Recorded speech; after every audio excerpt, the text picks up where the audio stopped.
ನನ್ನೆಲ್ಲ ಕೇಳುಗ ಮಿತ್ರರಿಗೆ ನಮಸ್ಕಾರ. ಧರ್ಮಶ್ರೀಯ 8ನೇ ಅಧ್ಯಾಯಕ್ಕೆ ಎಲ್ಲರಿಗೂ ಸ್ವಾಗತ.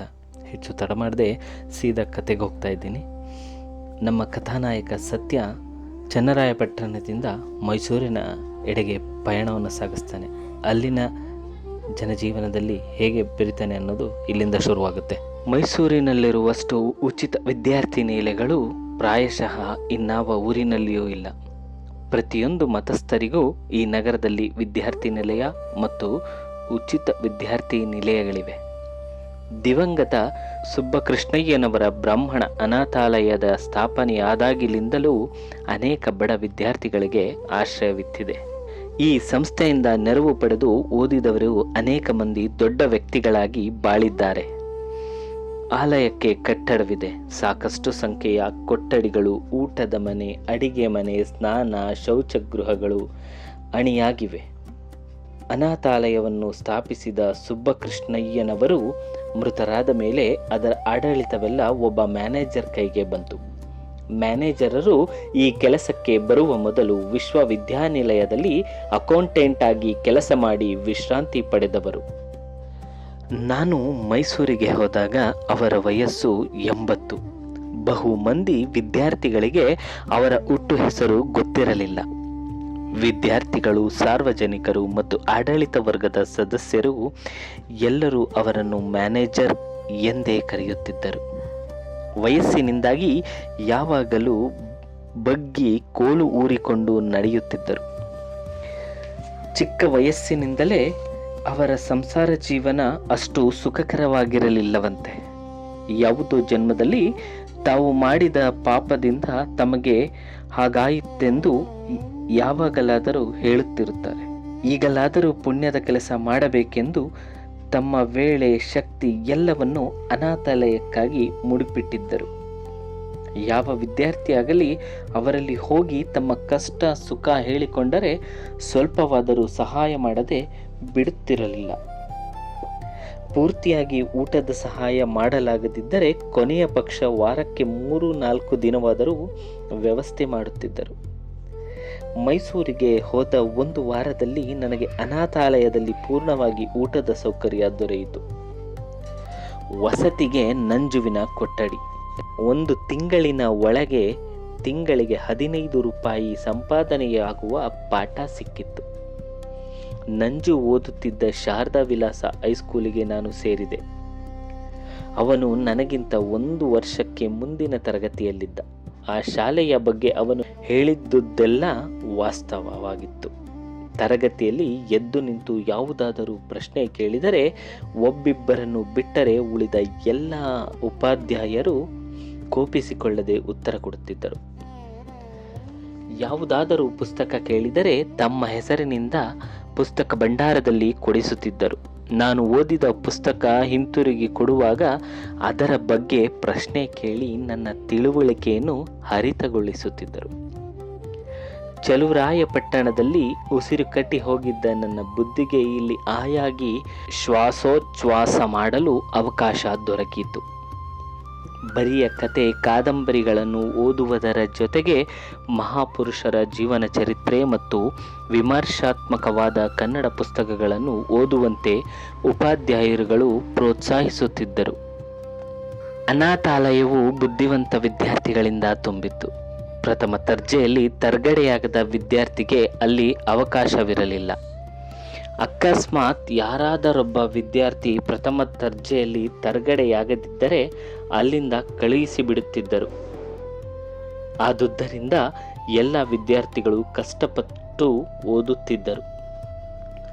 ಸಾಮಾನ್ಯ ಡಿಗ್ರಿ ತರಗತಿಯ ಹುಡುಗರಲ್ಲದೆ ಅಲ್ಲಿ MA ತರಗತಿಯ ವಿದ್ಯಾರ್ಥಿಗಳು ಇದ್ದರು. ರಾತ್ರಿ ಊಟಕ್ಕೆ ಕುಳಿತಾಗ ಅವರೆಲ್ಲರೂ ಯಾವುದಾದರೂ ವಿಷಯದ ಬಗ್ಗೆ ಬಹಳ ಜೋರಾಗಿ ತರ್ಕ ಮಾಡುತ್ತಿದ್ದರು. ದೊಡ್ಡ ವಿದ್ಯಾರ್ಥಿಗಳದೇ ಒಂದು ಗುಂಪು ರಾಜಕೀಯ, ಧರ್ಮ, ಸಾಹಿತ್ಯ ಮೊದಲಾದ ಯಾವುದಾದರೂ ವಿಷಯ ಹೇಗೋ ಮಾತಿನ ಮಧ್ಯೆ ಬಂದು ಬಿಡುತ್ತಿತ್ತು. ಅಭಿಪ್ರಾಯ ಭೇದದಿಂದ ಅವರಲ್ಲಿಯೇ 2 ಪಂಗಡಗಳಾಗುತ್ತಿದ್ದವು. ಪರ ವಿರೋಧ ಪಕ್ಷವಹಿಸಿ ಎಲ್ಲರೂ ಏರಿದ ಹುರುಪಿನಿಂದ ವಾದ ಮಾಡುತ್ತಿದ್ದರು. ಒಮ್ಮೊಮ್ಮೆ ತಟ್ಟೆಯಲ್ಲಿ ಹಾಕಿಸಿಕೊಂಡಿದ್ದ ಅನ್ನವನ್ನು ಮರೆತು ವಾದ ಪ್ರತಿವಾದಗಳ ಆರ್ಭಟ ಮಾಡುತ್ತಿದ್ದರು. ವಿಚಾರದ ತಾಕಲಾಟ ಎಷ್ಟೇ ಚುರುಕಾಗಿ ನಡೆದರೂ ವೈಯಕ್ತಿಕ ಕೋಪ ವೈಮನಸ್ಸುಗಳಿಗೆ ಯಾರೂ ಆಸ್ಪದ ಕೊಡುತ್ತಿರಲಿಲ್ಲ. ಊಟವಾದ ಮೇಲೆ ಎಲ್ಲರೂ ನಗು ನಗುತ್ತಾ ಎದ್ದು ಹೋಗುತ್ತಿದ್ದರು. ಅವರು ತರ್ಕ ಮಾಡುವಾಗ ಕನ್ನಡದಲ್ಲಿ ಪ್ರಾರಂಭಿಸುತ್ತಿದ್ದರು, ಇಂಗ್ಲಿಷ್ನಲ್ಲಿ ಮುಂದುವರಿಸುತ್ತಿದ್ದರು. ಕೆಲವರು ಇಂಗ್ಲಿಷ್ ಬೆರೆತ ಕನ್ನಡದಲ್ಲಿ ಅಥವಾ ಕನ್ನಡ ಬೆರೆತ ಇಂಗ್ಲಿಷ್ನಲ್ಲಿ ಮಾತನಾಡುತ್ತಿದ್ದರು. ಅವರು ಇಂಗ್ಲಿಷ್ನಲ್ಲಿ ಮಾತನಾಡುವುದು ನನಗೆ ಪೂರ್ಣವಾಗಿ ಅರ್ಥವಾಗುತ್ತಿತ್ತು. ಒಂದೊಂದು ಸಲ ಅವರ ವಾದದ ನಡುವೆ ಭಾಗವಹಿಸಿ ಇಂಗ್ಲಿಷ್ನಲ್ಲಿಯೇ ಮಾತನಾಡಬೇಕು ಎನ್ನಿಸುತ್ತಿತ್ತು. ಆದರೆ ಅವರಷ್ಟು ವಿಷಯ ಸಂಪತ್ತು, ಭಾಷೆಯ ಮೇಲಿನ ಹಿಡಿತ ಇಲ್ಲವೆಂದು ಸುಮ್ಮನಾಗುತ್ತಿದ್ದೆ. ವಾದದ ನಡುವೆ ಅವರಲ್ಲಿ ಎಷ್ಟೋ ಜನರು ಅನೇಕ ಗ್ರಂಥಕರ್ತರ ಹೆಸರನ್ನು ಹೇಳುತ್ತಿದ್ದರು. ಕೆಲವರಂತೂ ಕೆಲವು ಗ್ರಂಥಗಳ ಅಧ್ಯಾಯದ ಸಂಖ್ಯೆಯನ್ನೇ ಹೇಳಿಬಿಡುತ್ತಿದ್ದರು. ಒಂದು ರಾತ್ರಿ ಊಟ ಮಾಡುವಾಗ ಹಿಂದೂ ಧರ್ಮದ ಲೋಪದೋಷಗಳ ವಿಚಾರವಾಗಿ ಚರ್ಚೆ ನಡೆದಿತ್ತು. ಒಬ್ಬ ವಿದ್ಯಾರ್ಥಿ ಇಂಗ್ಲಿಷ್ನಲ್ಲಿ ವಿಗ್ರಹಾರಾಧನೆಯಿಂದ ತುಂಬಿರುವ ಧರ್ಮವೆಂದರೆ ಹಿಂದೂ ಧರ್ಮ.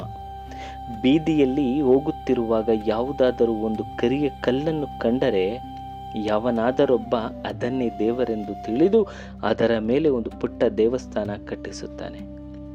ಮಕ್ಕಳಿಲ್ಲದವನು ಒಂದು ಗುಡಿ ಕಟ್ಟಿಸುತ್ತಾನೆ.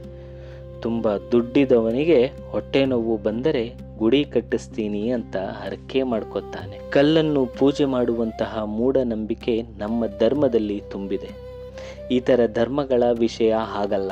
ಇಂತಹ ಧರ್ಮ ನಮ್ದು ಅಂತ ಹೇಳ್ಕೊಳ್ಳೋಕೆ ನಾಚಿಕೆಯಾಗುತ್ತೆ ಎಂದು ವಾದಿಸಿದ.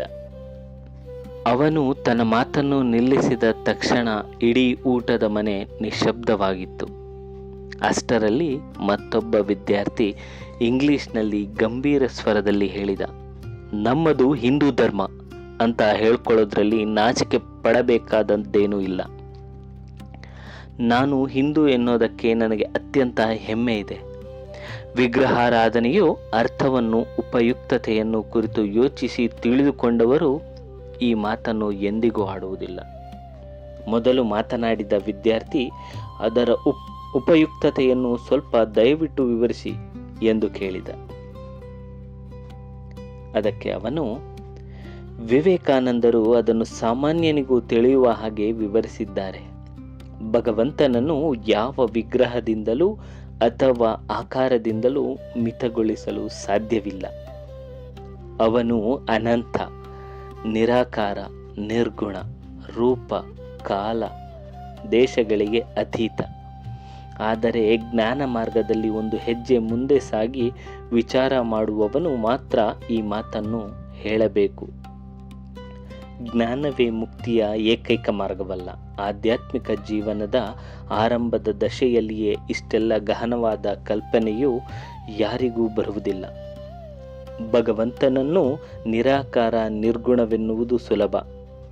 ಆದರೆ ಹಾಗೆ ಭಾವಿಸಿ ಆರಾಧಿಸುವುದು ಸಾಮಾನ್ಯನಿಗೆ ಮೀರಿದ ವಿಷಯ. ಎಂದರೆ ನಿಮ್ಮನ್ನು ನೀವೇ ವಿರೋಧಿಸಿಕೊಳ್ಳುತ್ತಿರುವಿರಲ್ಲ.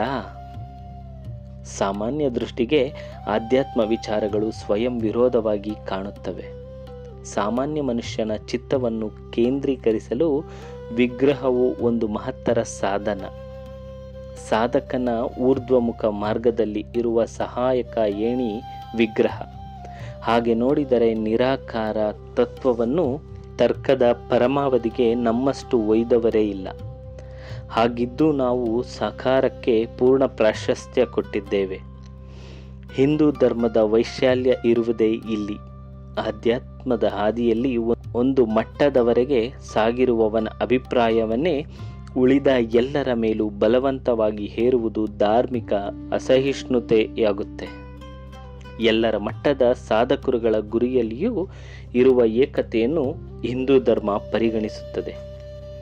ವಿಗ್ರಹಾರಾಧನೆ ಮೂಢನಂಬಿಕೆಯ ಫಲವಲ್ಲ.